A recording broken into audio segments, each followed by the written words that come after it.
I'm pregnant, and it's James's baby, my sister Amanda announced loudly, silencing the guests at my engagement party. I froze, my champagne glass still in my hand. Everyone turned to look at her.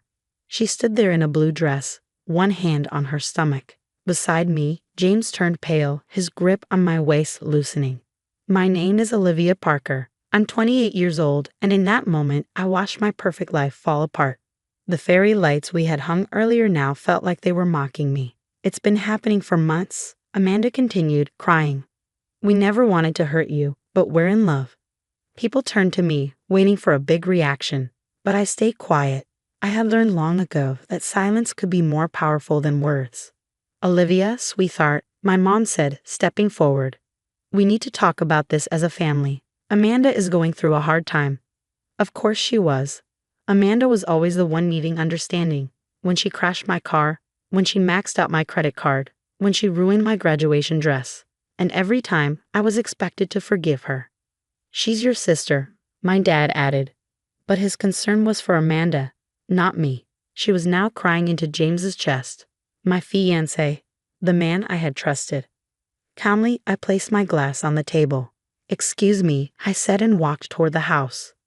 Olivia, wait. My mom followed me into the kitchen. You can't just leave. Amanda is pregnant. This changes everything. I looked at her, my voice steady. You're right, it does. She sighed in relief. Then you understand. We need to support Amanda. She's fragile. I almost laughed. Even now, it was all about Amanda. I understand, I said, picking up my car keys. Where are you going? She asked in panic. We need to talk. Amanda has you, I replied. She always has. As I walked to my car, James called my name. I didn't turn around. I didn't cry. I didn't give them the satisfaction of seeing me break. Instead, I drove to the one place I knew I could think clearly, my grandmother's cottage by the lake. What no one knew was that I had suspected this for weeks. James's secret texts, his unexplained meetings, Amanda's sudden illnesses, it all made sense. But I hadn't just suspected. I had prepared. 2 weeks ago, I hired a private investigator. 1 week ago, I moved my important belongings into a safety deposit box. 3 days ago, I started removing James from our joint accounts, and yesterday, I convinced him to take a DNA test, pretending it was for insurance. Sitting on my grandmother's porch, I ignored the flood of messages from James, Amanda, and my parents.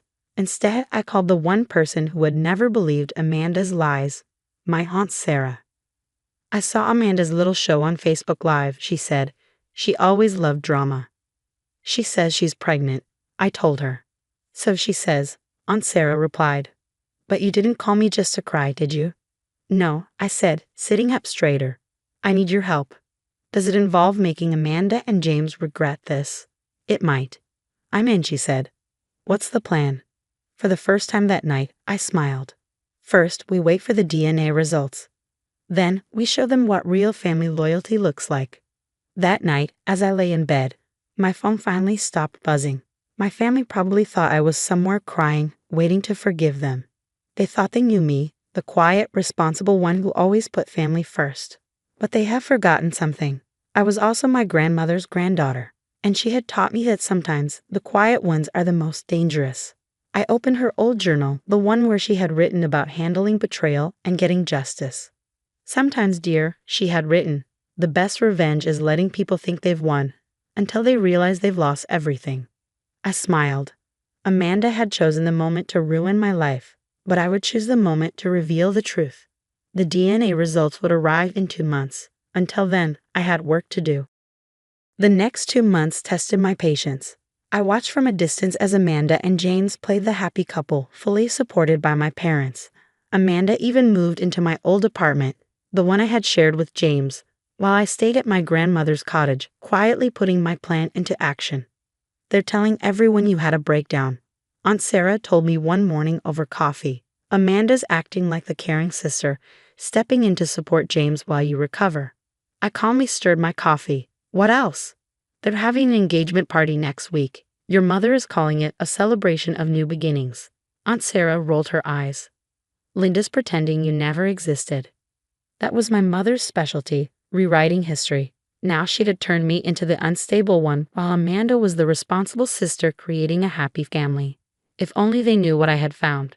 The private investigator's report had everything: hotel security footage, time-stamped photos, credit card statements, but the most important detail: medical records that would soon change everything. "Are you sure about this?" Aunt Sarah asked as I looked over the documents. "Once you do this, there's no going back.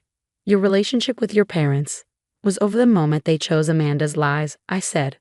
Again, my phone buzzed. A notification from the lab. The DNA results were ready. The timing was perfect. Tonight was Amanda and James's engagement party, hosted by my parents at their country club. The same place where, 3 months ago, James had proposed to me. "Ready?" Aunt Sarah asked as we parked outside. I smoothed my black dress. Power, not mourning. Absolutely. Even from the entrance, I could hear the party. Amanda's laugh rang out, and my mother's voice proudly introduced her expecting daughter and future son-in-law. Then silence. "Olivia," my mother said, forcing a smile. "This is a private party." "I won't stay long," I said. "I just came to share some news." Amanda stepped forward, her hand protectively over her growing belly. "Haven't you caused enough drama? We're trying to celebrate." I smiled, remembering my grandmother's advice. Let them think they've won. I actually brought a gift. I pulled an envelope from my purse. James's DNA test results. James, who had been standing stiffly since I arrived, went pale. "That was for insurance," he stammered. "It's private." "Oh, but family matters should be discussed openly," I said, using my mother's favorite phrase. "Right, Mom?" My father stepped in, his face angry. "That's enough, Olivia. You're making a scene." "No," I said quietly. "Amanda made a scene at my engagement party. I'm just finishing it." I opened the envelope slowly. "These results show something interesting. Something that makes it impossible for James to be your baby's father." Amanda's face drained of color. Behind her, James looked confused, then shocked, then furious as the truth hit him. "You're lying," Amanda whispered. "Science doesn't lie," I said. "But you do. About the pregnancy. About James. About everything." "Amanda." James's voice was hoarse. "What is she talking about?" I pulled out another document. "The investigator found your medical records. You had fertility treatments 3 months ago with your ex-boyfriend, Michael. The one you've been secretly seeing." Gasps and whispers filled the room. My mother swayed, reaching for support. "The timing is perfect," I continued.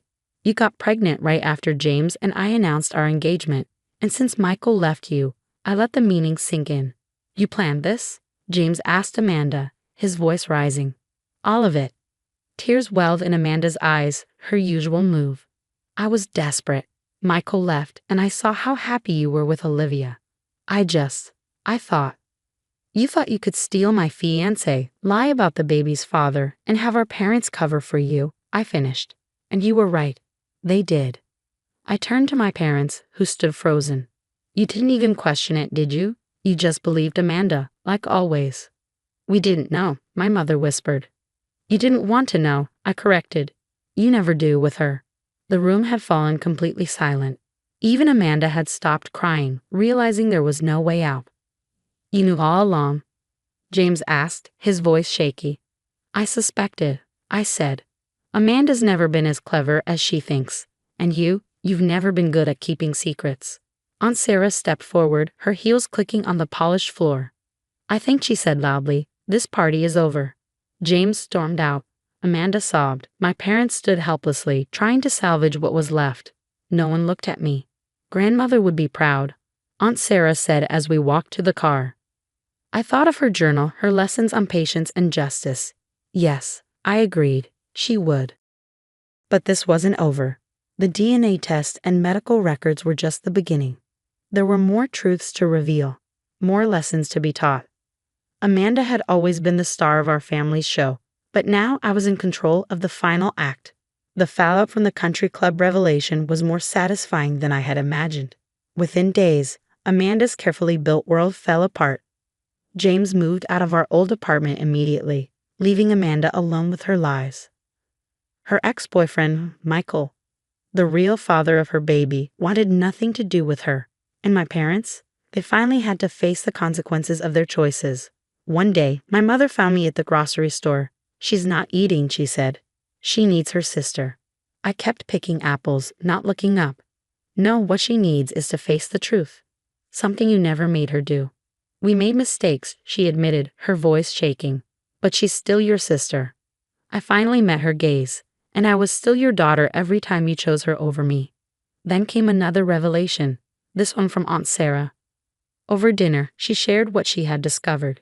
"Your father has been paying Amanda's credit card bills for years," she said, "including the hotels where she met Michael while you and James were engaged." I shouldn't have been surprised, but it still hurt.